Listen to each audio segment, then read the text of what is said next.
Bali, ito po yung linya natin sa taas para sa outlet mga kapage. Tapos ito, pagdudugtungin natin, yan ganyan siya. Para magkaroon ng supply, ito mga kapage. Tapos, apat po yung wire nito, doon sa back to back.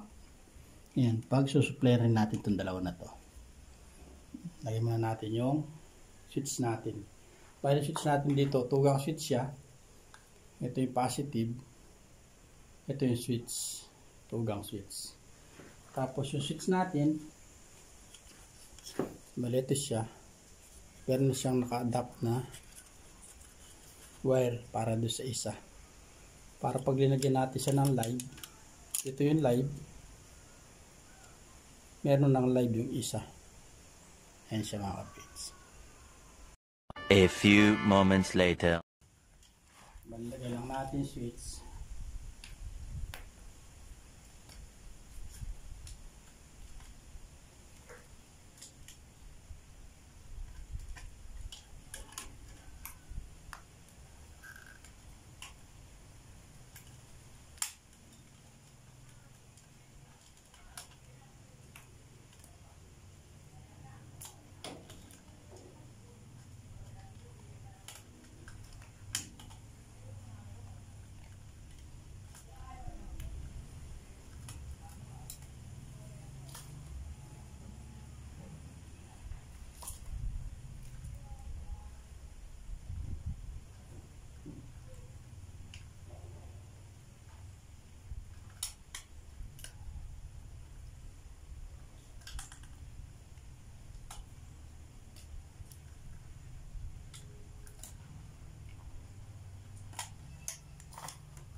Bali yan po siya mga kapage.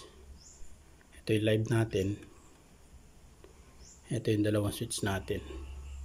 Kaya naglalagay po tayo ng pinaka jumper para magkaroon ng supply yung isang switch para sa live. Ito naman yung sa outlet natin. Ayan.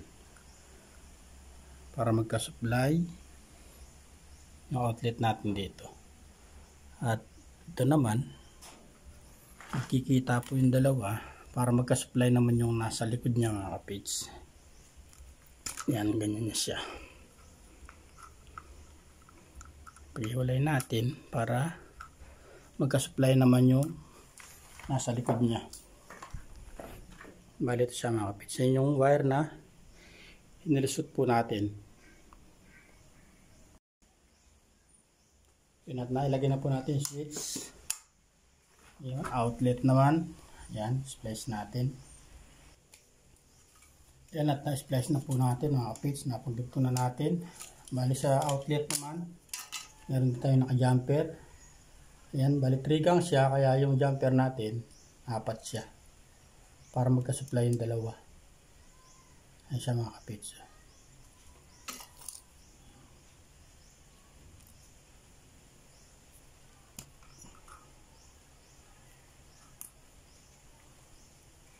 Bali sa pag-install naman po, ito siya.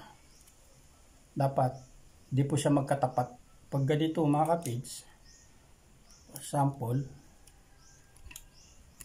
yun siya. Mali po siya pagka ganyan. Hindi po pwedeng magkatapat. Kailangan dito siya mga kapage. Yan, ganyan siya. Ganyan siya ang pagkaka-install niya mga kapage. Palitan natin. Yan, ganyan siya mga kapage. So, yan siya. Bale yan po yung tamang paglalagay ng outlet natin mga kapage. Bawal po yung magkatapat siya mga kapage. Yan ulit, bawal po yung magkatapat. Dapat po magkahiwalay. Yan, ganyan siya. Yan, bali shoot na natin. Bali paalala po sa mga bata, huwag gagayahin to mga chikiting dahil mapanganib po ito. Yan, paunawa. Bawal po sa mga bata ito mga chikiting. Yan, yan po siya mga kapits. Bali isasara na natin.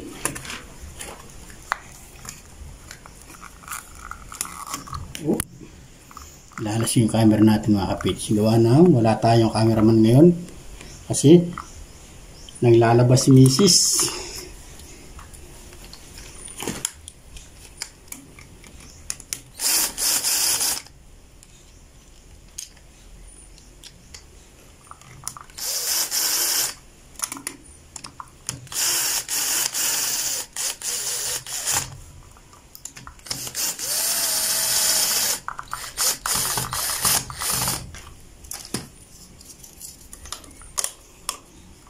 Yun o.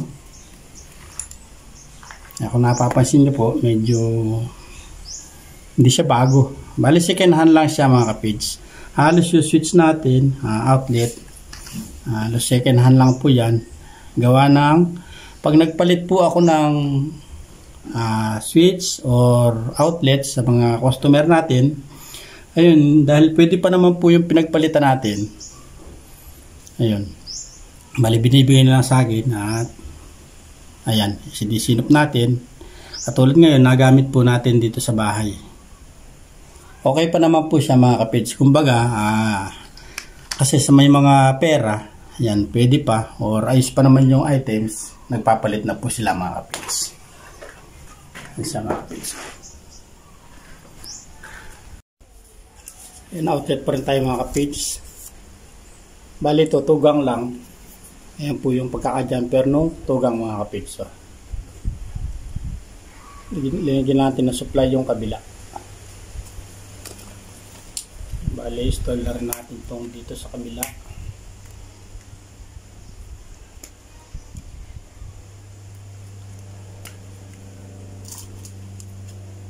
Po siya mga kapits. Ulit, bawal po yung magkatapat. Yan. Bawal na bawal yan mga kapage. Gawa ng short siya. Dapat magkahiwalay siya. Ayan. Ayan, muli paalala po sa mga chikiting. Bawal po yan sa mga chikiting.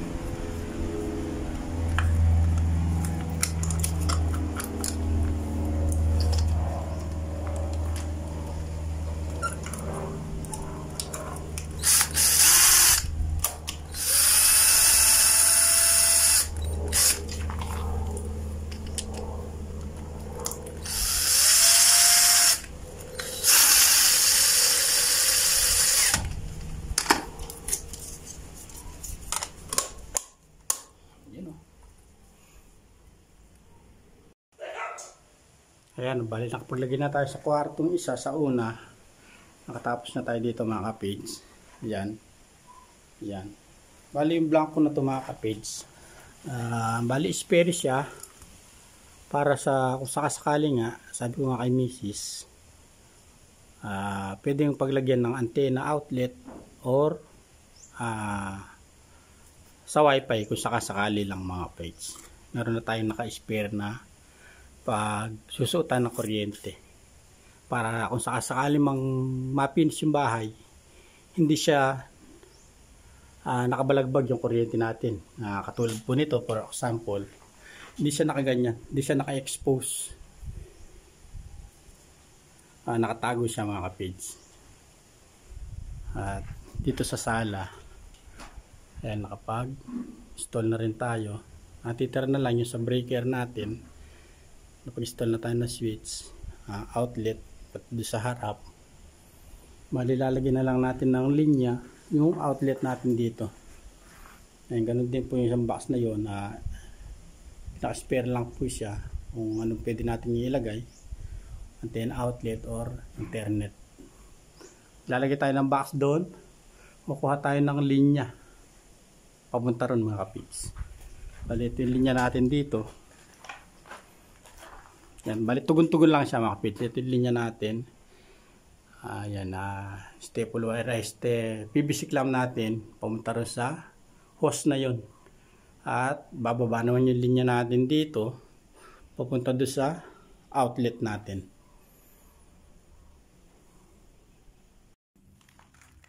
Bali, start po tayo sa pangalawang kwarto.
Bali, maglalagay po tayo ng linya. Papunta sa taas mga kapids. Nakapit yung dalawa. Sito muna natin.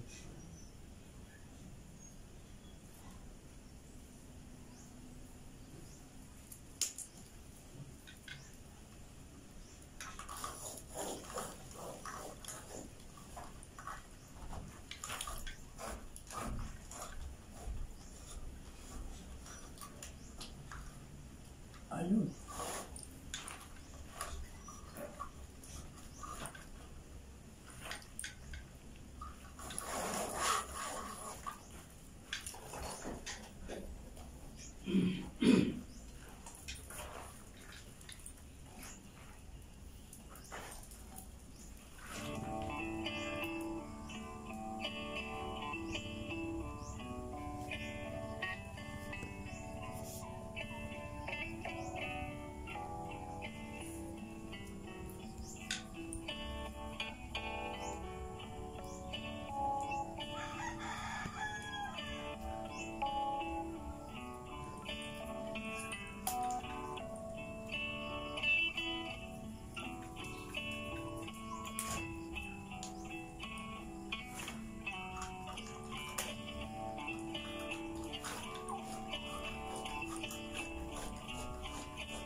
Siya nakabali. Siya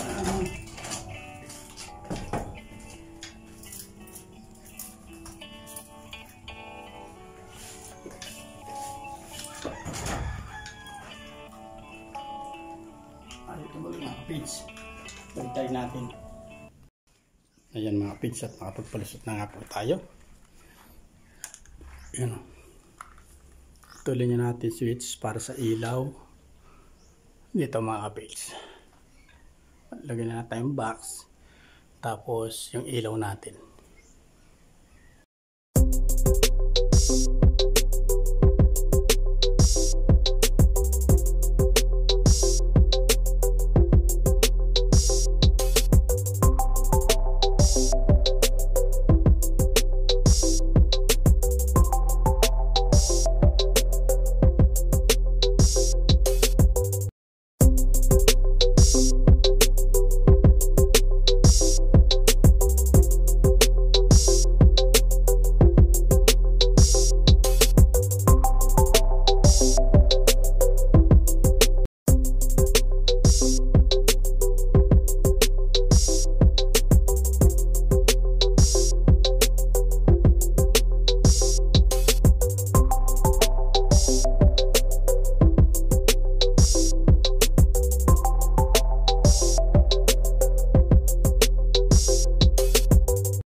po mga kapage at nalagyan na natin na linya yung outlet natin sa may sala. Ayan po siya. At meron na rin linya yung ilaw natin. Ayan siya mga kapage.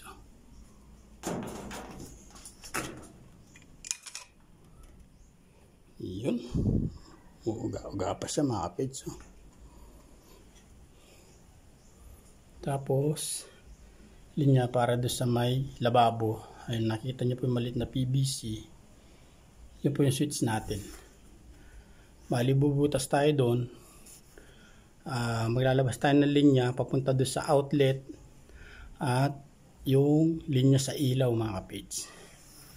Tapos iikot yung linya natin dito papunta sa CR. Ayan. Tapos maglalabas din tayo ng ilaw doon para doon sa tapat ng hagdan. At ayun yung outlet natin sa may gagawin labahan sa labas.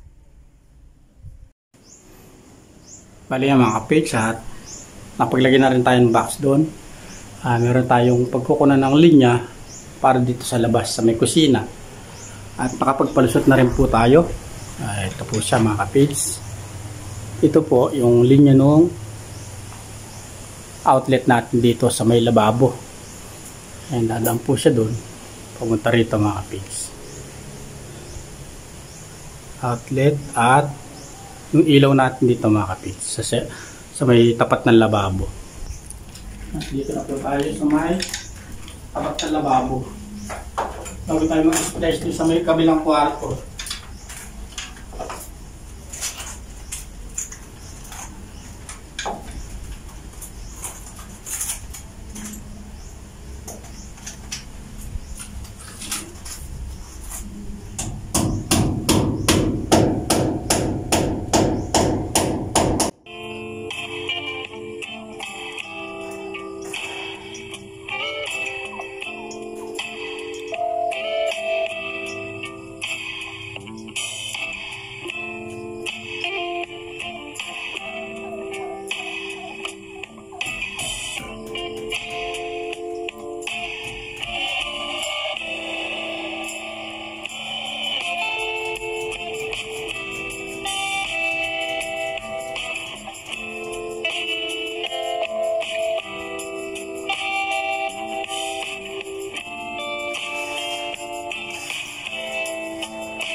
Tapat ng lababo.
At nakapag-install na tayo mga kapids.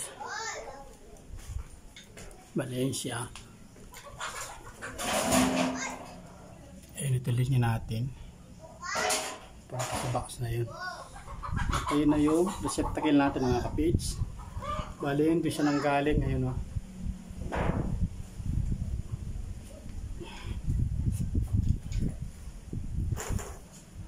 Ano siya?